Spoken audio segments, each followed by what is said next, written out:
आपण या ठिकाणी जे उभे आहोत ते हे अस्मिताचं घर आहे आणि अस्मिताचे वडील, तिची आई, तिची बहीण आणि तिचा भाऊ करण आणि अजून एक बहीण अस्मिताला आहे, ती मुंबईमध्ये शिक्षण घेते. असं हे कुटुंब आहे आणि या कुटुंबाचा शिक्षणाचा हा जो प्रवास आहे हा खूप कौतुकास्पद आहे आणि असाच हा शिक्षणाचा प्रवास या सगळ्या वाडीपाड्यावर पसरावा. या ग्रामीण भागातील वाडीपाड्यावरची आदिवासी वाडीवरची विद्यार्थी जे आहेत हे शिक्षण घेऊन मोठे व्हावेत हीच एक अपेक्षा या निमित्ताने आपण व्यक्त करू.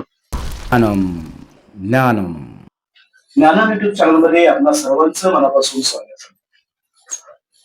जसं आपण म्हणतो की गुणवत्ता ही ग्रामीण भागामध्ये मोठ्या प्रमाणात आहे, फक्त त्या गुणवत्तेला परावर्तित करावं लागतं आणि अशीच गुणवत्ता शोधत शोधत आपण खेडेगावात जातो आणि या खेडेगावातला एखादी अशी गुणवत्ता आपण शोधून काढतो की ती निश्चितपणे दुसऱ्यांना प्रेरणा देणारी अशी असते. या प्रेरणादायी व्यक्तिमत्वाच्या प्रवासामध्ये आज आपण मुंबई गोवा महामार्गानजीक असलेल्या कोटनेर आदिवासीवाडी या वाडीवर आलेलो आहोत आणि माझ्यासोबत एक असं व्यक्तिमत्व आहे की अत्यंत प्रतिकूल परिस्थितीमध्ये जिने शिक्षण पूर्ण केलेलं आहे आणि शिक्षणाच्या बळावर आज ती BSc नर्सिंग झालेली आहे आणि एका खासगी संस्थेमध्ये त्या ठिकाणी शिक्षक म्हणून जॉब करत आहे. अशा अस्मिताला आज आपण भेटणार आहोत. नमस्कार अस्मिता. नमस्कार. तुझं ज्ञानम युट्यूब चॅनल मध्ये मनापासून स्वागत करतो. आम्हाला सगळ्यांना खरं म्हणजे जाणून घ्यायला आवडेल की तुझा हा जो सगळा शिक्षणाचा प्रवास आहे हा शिक्षणाचा प्रवास प्रेरणादायी आहेच, परंतु हा सगळा शिक्षणाचा प्रवास कशा पद्धतीने तू पूर्ण केलास याची माहिती आज आपण या आजच्या व्हिडिओच्या माध्यमातून घेणार आहोत. तर आम्हाला तुझी माहिती आणि तुझा हा सगळा प्रवास आहे त्याबद्दल सांग. तुझं शिक्षण आणि बाळपण याच गावी गेलेलं आहे, तर तुझी संपूर्ण जी माहिती आहे कुटुंबाची ती आम्हाला सांगावीस. नमस्कार, माझं नाव अस्मिता कृष्णा वाघमारे आहे. मी राहणार कोटनेर आदिवासी वाडीमधली आहे आणि मी इथेच शिकले आहे बालवाडी. आणि माझ्या घरात माझे आई वडील, 2 बहिणी आणि एक भाऊ आहे आणि मी इथेच शिकले आहे अंगणवाडी आणि शाळा ही पूर्ण केली आहे 4थी पर्यंत गंगेवाडी शाळेत आणि तिथून मी 5वी ते 12वी पर्यंत इंदापूर कॉलेजमध्ये शिकले आहे आणि तिथून नंतर मी BSc nursing graduation Rajiv Gandhi university मधून केले आहे, बँगलोर मधून, अद्विका ग्रुप ऑफ इन्स्टिट्यूट मध्ये. आता तुझा हा जो शिक्षणाचा प्रवास आहे अस्मिता, हा या सगळ्या प्रवासामध्ये तुला प्रेरणादायी असं काय झालं की यामुळे मला प्रेरणा मिळाली आणि मी शिक्षण निश्चितपणे पूर्ण करू शकेन असा आत्मविश्वास तुला कधी आला? आत्मविश्वास मला असं नाही जगायचंय जसे हे जगतेत आमच्या ह्याच्यात, कारण आमच्या कास्ट मध्ये कोण एवढं शिकत नाही आणि शिक्षणाला महत्वही देत नाही. त्यांना असं वाटतं शिक्षण हा वेस्टच आहे, म्हणून मला शिकायचं आहे आणि मला दाखवायचं आहे की शिक्षणाने पण सगळं काय होऊ शकतं. शिक्षण हे खूप इम्पॉर्टंट असतं आपल्याला जीवनात आणि शिक्षणच इम्पॉर्टंट आहे पूर्ण ह्याच्यासाठी. आपण शिकलो तरच पुढे जाऊ, नाहीतर नाही होऊ शकत काय. म्हणून मला शिकायचं आहे आणि मला सपोर्ट करणारे माझे आई वडील पण तसेच आहेत, म्हणून मी शिकले आज. अस्मिताचे वडील हे शेतमजुरी करतात. आपण जर पाहिलं तर डोंगर दऱ्यात राहणारा हा आपला जो आदिवासी समाज आहे हा शिक्षणापासून पूर्णतः वंचित आहे. वंचित म्हणण्यापेक्षा शिक्षणाबाबतची अनास्था मोठ्या प्रमाणामध्ये दिसून येते आणि अशाही कुटुंबामध्ये तुझ्या वडिलांनी, आईने तुला सपोर्ट केला आणि तू हे शिक्षण घेऊन या ठिकाणी आज इथपर्यंत मजल मारलेली आहेस. तर तुला या सगळ्या शिक्षणाच्या प्रवासामध्ये तुझ्या मराठी शाळेमध्ये असेल, तुझ्या हायस्कूलच्या जीवनामध्ये असेल किंवा आता तू जे BSc नर्सिंग पूर्ण केलंस या BSc नर्सिंगच्या टप्प्यावर तुला अशी एखादी कोणती गोष्ट जाणवली की ही गोष्ट आपण केल्याने परिवर्तन होईल किंवा बदल होऊ शकतो असं तुला वाटतं? असं मला असं काही नाही आहे, पण हा की पहिल्यापासून अंगणवाडीपासून जेवढे शिक्षक मला भेटले तेवढ्यानी मला एवढंच फक्त शिक्षणच हे शिकवतच राहिले. कधीच असं नाही सोडलं की कधी ऍबसेंट राहिलो, गैरहजर राहिलो तर दुसऱ्या दिवशी घरी येऊन बोलून घेऊन जायची की चल चल. आणि आई वडील पण असे आहेत की फक्त शिक्षणासाठीच जा बाहेर, घरातून कुठे बाहेर नाही पाठवत, फक्त शिक्षणासाठी एवढ्या बँगलोरला पाठवले फक्त, बाकी अशी कुठंच नाही पाठवत. म्हणून आता एवढे सपोर्ट करते तर शिकायलाच पाहिजे आपण.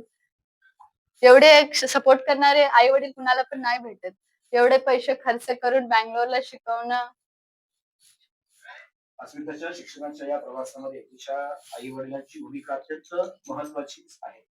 आई वडिलांनी सपोर्ट केला म्हणून अस्मिता इथपर्यंत या सपोर्टच्या बळावर मजल मारू शकलेली आहे. म्हणजे आपण कल्पना करू शकत नाही की एखाद्या मुलीने, ते सुद्धा आदिवासी समाजाच्या मुलींनी त्या ठिकाणी घरातनं बाहेर पडून शिक्षणाला जाणं, हीच एक मोठी त्या ठिकाणी गोष्ट आहे. आणि याच्याही पलीकडे जाऊन माणगाव तालुका आणि माणगाव तालुक्यातलं असणारं हे कोकणेर गाव आणि बेंगलोर, हे जर अंतर आपण पाहिलं तर खूप मोठं अंतर, आणि हे अंतर पार करण्यासाठी अस्मिताला तिच्या आई वडिलांनी खूप सपोर्ट केलेला आहे.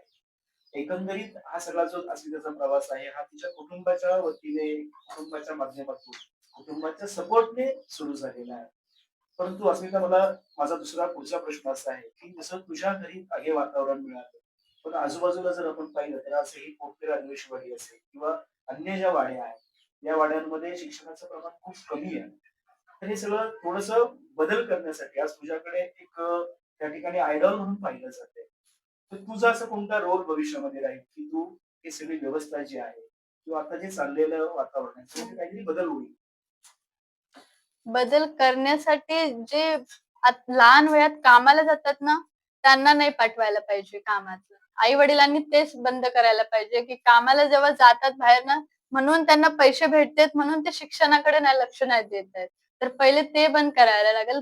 त्यांच्या आई वडिलांना हे सांगायला लागेल की शिक्षण पहिले कम्प्लीट करा, नंतर कामाला पाठवा. हेच मोटिव्ह असेल की पहिले आई वडिलांना समजायला लागेल की मुलं शिकतील तरच चांगलं होईल, नाहीतर नाही होणार. अस्मितांनी हा जो मुद्दा मांडलेला आहे हा अतिशय महत्वाचा मुद्दा आहे. आज जर आपण पाहिलं तर समाजामध्ये हीच गोष्ट महत्वाची आहे की कुठेतरी दुसऱ्या राज्यामध्ये, कर्नाटक असेल किंवा अन्य राज्यांमध्ये आदिवासी समाजातील लोक कामाला जातात त्या ठिकाणी, आणि मग सोबत आपल्या मुलांनाही घेऊन जातात. हो. आणि साहजिकच मग त्यांचा जो शिक्षणामध्ये जो काही खंड पडतो, ही कधीही भरून न येणारी अशी हानी आहे. तर तू मुद्दा योग्य मांडलेला आहेस, पण याच्यासाठी तुला असं काय वाटतं की आता तू आमच्यासाठी किंवा सर्व आदिवासी समाजासाठी त्या ठिकाणी आयडॉल म्हणून आहेस, तर तुझ्या मनामध्ये असं काय आहे का की याच्यात हे परिवर्तन करण्यासाठी तू एखादी गोष्ट करू शकशील? मला असं वाटतं की 10वी पर्यंत तरी मुलं शिकतात. पण 10वी नंतर 12वीला शिकण्यासाठी कॉलेजकडे नाहीतर कॉलेज खूप लांब असतो म्हणून पोरं शिकत नाही. नाहीतर फी असते म्हणून ते शिकत नाही. एकतर फी नाही भरू शकत आई-वडील म्हणून घरातली पाठवत नाही, आणि कॉलेज दूर असल्याने अजून पण शिकत नाही पोरं. म्हणून त्याच्यासाठी हॉस्टेल हे द्यायला पाहिजे आहेत, की हॉस्टेलमध्ये राहून पोरं शिकतील. हे मेन इम्पॉर्टंट आहे त्याच्यासाठी. म्हणूनच शिकत नाहीत. आणि ग्रॅज्युएशन करण्यासाठी पण कोणी पण हेल्प करत नाही आहे. ग्रॅज्युएशन पूर्ण करण्यासाठी ना, बोलतात गव्हर्नमेंट फ्री देते, पण नाही देत कधीच. पण आदिवासी समाजाला बोलतात आरक्षण भेटतं, आरक्षण भेटतं, पण देत नाही ॲक्चुअली. म्हणून हे पहिले सरकारनेच द्यायला पाहिजे, की हां, शिकतेत पोरं म्हणून त्यांना कॉलेज फी तरी माफ करावी. कारण की सगळ्यांकडे एवढे हे नसते, की ते भरू शकतात फी. आणि पोस्ट ग्रॅज्युएशन 12वी नंतर पण शिकतात पोरं, पण ग्रॅज्युएशनसाठी पैसे खूप लागतात. ते नसतात भरायला, म्हणून पोरं अजून नाही शिकत आहेत. हेच मेन रिझन आहे. तर ह्या ज्या गोष्टी सांगितल्या त्याच्यामध्ये मला अजून असं जोडावंसं वाटतं की अनेक शिष्यवृत्त्या आहेत, फक्त आपण तिथपर्यंत पोहोचत नाही, ही सुद्धा एक बाब आहे. त्यासाठी सुद्धा आता तू आहेस किंवा अन्य समाजामध्ये शिकणारी जे काही नागरिक आहेत, विद्यार्थी असतील किंवा अशा पद्धतीने शिक्षण त्यांनी पूर्ण केलं, त्यांनी जर पुढे येऊन अशा पद्धतीने गायडन्स केलं अशा विद्यार्थ्यांना हां. जे शिक्षण घेत आहेत, तर निश्चितपणे शासनाच्या ज्या काही योजना आहेत, सुविधा आहेत, त्या मिळू शकतील. पण त्यासाठी एक योग्य अशी वाट म्हणतो आपण तिला, ती मिळाली पाहिजे. तर तुझ्या रूपानं एक या कोकणेर आदिवासीवाडी असेल किंवा पूर्ण माणगाव तालुका नव्हे तर रायगड जिल्ह्यात सुद्धा तू एक आयडॉल म्हणून आज या ठिकाणी उभी राहिलेली आहेस. तर तुझ्याकडनं अशा अपेक्षा आहेतच समाजाच्या. परंतु आता याच्या पुढे भविष्य काळाच्या मध्ये येणाऱ्या काही गोष्टी आहेत त्याच्यामध्ये तुझा काय रोल राहणार आहे किंवा तू पुढे काय करणार आहेस? जर माझा रोल जर मला बघून जर कोणी शिकत असेल ना, तर मी त्याला खूप मनापासून प्रयत्न करीन शिकवायचं. कारण शिक्षण हे खूप इम्पोर्टंट असतं. मी हे आता शिकले कारण हॉस्पिटलमध्ये कुणाला एवढं समजत नाही आमच्या भाषेतल्या लोकांना, की हॉस्पिटलमध्ये काय होतंय आणि त्यांना एवढं समजत पण नाही मेडिसिन, कंडिशन काहीच नाही समजत. म्हणून डॉक्टर त्यांना समजवायचा प्रयत्न पण नाही करत. हेच मेन इम्पोर्टंट आहे. कारण जर कोणी शिकतंय मला बघून तर मी त्याला मनापासून सपोर्ट करीन, की शिक. त्यांच्या आई-वडिलांना पण मी समजावीन, की शिकायला पाहिजे पोरींनी, मुलांनी पण शिका. कारण मोलमजुरी हे करणं बंद करा. कारण ही लाईफ आपली झाली आता पूर्ण. आता आपण शिक्षणाकडे जायला पाहिजेत आणि शिक्षण पूर्ण करून पण भरपूर काही नोकऱ्या आहेत त्या मिळतात आपल्याला. फक्त शिक्षण पाहिजे. शिक्षण किती महत्वाचं आहे हे अस्मिताच्या बोलण्यातून आपल्याला जाणवतच. परंतु अस्मिताच्या या शिक्षणाच्या प्रवाहामध्ये अस्मितासोबत तिचे आई वडील हे सुद्धा महत्वाचे आहे. तिचा परिवार एकंदरीत खूप महत्वाचा आहे. तिला लाभलेला जो शिक्षक वर्ग आहे हा सुद्धा खूप महत्वाचा आहे. आता या सगळ्यांची भूमिका महत्वाची आहेच. पुढच्या भविष्याच्या कालावधीमध्ये अस्मिता त्या ठिकाणी तुझं काही स्वप्न आहे ते जरा सांगितलंस तर बरं. माझं असं स्वप्न आहेत, एक 2 आहेत. तर एम्समध्ये मी ॲज अ नर्सिंग ऑफिसर कामाला लागेन, नाहीतर मग ॲज अ फॉरेन कंट्रीमध्ये जाऊन काम करायचं आहे. कारण मला ट्रॅव्हल करायचं आहे इंडियामध्ये आउट ऑफ इंडिया अल्सो आणि इंडियामध्ये पण. म्हणून मला हे बाहेर जाण्याचं स्वप्न हे आहे, की मला फिरायचं आहे. बाहेर कशी लोकं असतात ते बघायचे आहे. अस्मिताचं जे स्वप्न तुम्ही आता ऐकलं आपण सगळ्यांनी खूप म्हणजे कसं म्हणतो गगनाला भरारी घेण्याचं गगनात भरारी घेण्याचं जे तिचं स्वप्न आहे ते निश्चितपणे पूर्ण होईलच. आपणा सगळ्यांच्या त्यासाठी शुभेच्छा अस्मिताच्या पाठीमागे आहेतच. पण एखाद्या ग्रामीण भागातनं एखाद्या आदिवासी पाड्यावरनं आदिवासी वाडीवरनं एखादी विद्यार्थिनी एखादी मुलगी अशा पद्धतीचं स्वप्न पाहते हेच खूप आपणा सर्वांसाठी कौतुकास्पद असं आहे. असं अस्मिताला आपल्या सगळ्यांच्या वतीने शुभेच्छा आहेतच. परंतु मला समजलेली अशी अजून एक बाब आहे महत्वाची ती म्हणजे अस्मिता खूप फ्लुएंटली इंग्लिश बोलते आणि आपल्या सगळ्यांना जे इंग्लिश माध्यमाचं जे गारुड असतं हे कदाचित प्रत्येकाच्या मनाच्या कोपऱ्यामध्ये कुठेतरी जाऊन बसलेलं आहे. परंतु मराठी शाळेतनं ते पण जिल्हा परिषदेच्या शाळेतनं अस्मितांनी शिक्षणाचा प्रवास सुरू केला आणि हा प्रवास सुरू करत असताना आज जर आपण अस्मिताच्या तोंडून जर इंग्लिश ऐकलं तर आपल्याला तिच्या फ्लुएंटली इंग्लिश बोलण्याचा निश्चितपणे अभिमान वाटेल. मी अस्मिताला विनंती करतो की एखादा डायलॉग असेल किंवा एखादी बाब असेल ती आम्हाला इंग्लिश मधून जर सांगितलीस तर खूप बरं होईल. If you want to study means you can study.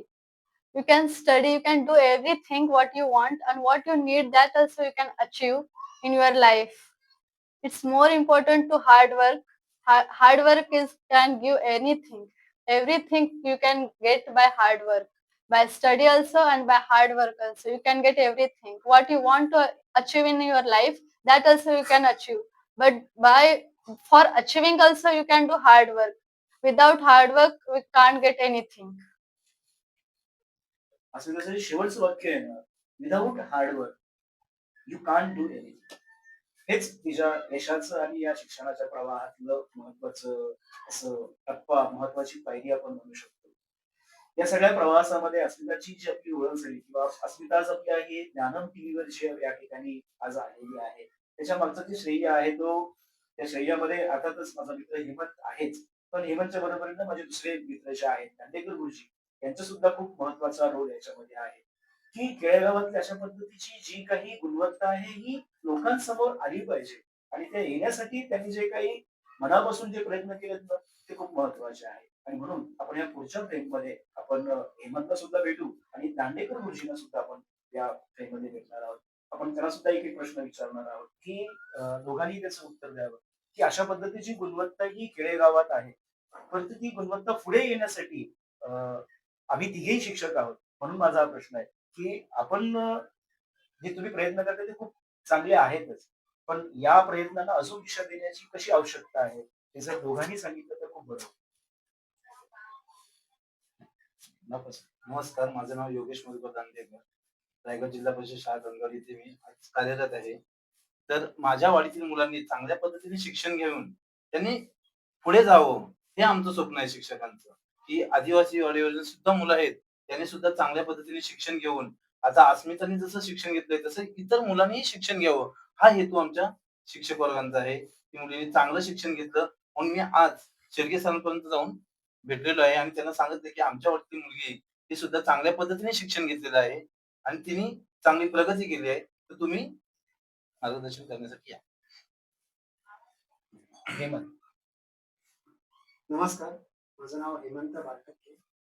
आज अस्मिताला भेटून खरोखरच खूप आनंद वाटला. आपण काही दिवसांपूर्वीच भुवन आदिवासीवाडी या शाळेतील मीना जगताप जिनं MSW या कोर्समध्ये प्रवेश घेतलेला आहे, तिची भेट घेतली होती आणि त्या प्रेरणादायी गाथेनंतर आज अस्मिताची ही सगळं कर्तृत्व बघितल्यावर खूप अभिमान वाटला. आपल्याकडं प्रतिकूल परिस्थितीमधून पुढे येणारे जे विद्यार्थी आहेत तेच मला असं वाटतं खऱ्या अर्थानं समाजाला प्रेरणा देत असतात. अनुकूल परिस्थितीमध्ये एखादा विद्यार्थी चांगलं शिक्षण घेत असेल ते आनंददायीच आहे. परंतु अशा प्रकारे सगळी परिस्थिती प्रतिकूल आहे, पण तरी सुद्धा आपल्या शिकण्याची जिद्दीच्या बळावर आज अस्मिताने ही झेप घेतलेली आहे. त्यामुळं ज्याला शिकण्याची प्रचंड इच्छा आहे त्याला कधीही परिस्थिती अडवू शकत नाही. तो आपल्या कर्तृत्वावर पुढे जातोच. हा संदेश मला असं वाटतंय अस्मितानं सगळ्या समाजापुढे घालून दिलेला आहे. असं एक हिंदीमध्ये वाक्य आहे, जब तक सफल न हो नींद चैन त्यागो तुम, संघर्ष का मैदान छोड़ मत भागो तुम, कुछ किए बिना जय जयकार नहीं होती, कोशिश करने वालों की कभी हार नहीं होती. तर अस्मितानं आपल्या प्रयत्नातून आज शाळेचं, कुटुंबाचं आणि गावाचं नाव ती उज्ज्वल करते आहे. तिच्याकडून नक्कीच आदिवासी भगिनींनी विशेषतः प्रेरणा घ्यावी आणि आपल्याबरोबर आपल्या शाळेचं आणि गावाचं नाव सुद्धा नक्कीच उज्ज्वल करावं, अशा मी सर्व आदिवासी भगिनींकडून अपेक्षा व्यक्त करतो. धन्यवाद. जसं या दोनही शिक्षकांनी आपल्या इच्छा या ठिकाणी व्यक्त केल्या, अपेक्षा असतात शिक्षकांच्या खूप, की आदिवासी समाजाने शिकलं पाहिजे, पुढे आलं पाहिजे. परंतु दुर्दैवानं काय होतंय काय कळत नाहीये. आदिवासी समाजातील बांधवांची जी काही इच्छा आहे ती कदाचित कमी पडते आणि अस्मिताने सुद्धा तिच्या बोलण्यातून आपल्याला हे सांगितलेलं आहे. अस्मिता जशी मराठी शाळेतनं शिकून बेंगलोर पर्यंत त्या ठिकाणी पोहोचली आणि आज तिच्या मातृभाषा कातकरी भाषेतनं ती आज फ्लुएंटलीपणे इंग्रजी भाषा जी बोलते ते खरोखरच कौतुकास्पद आहे.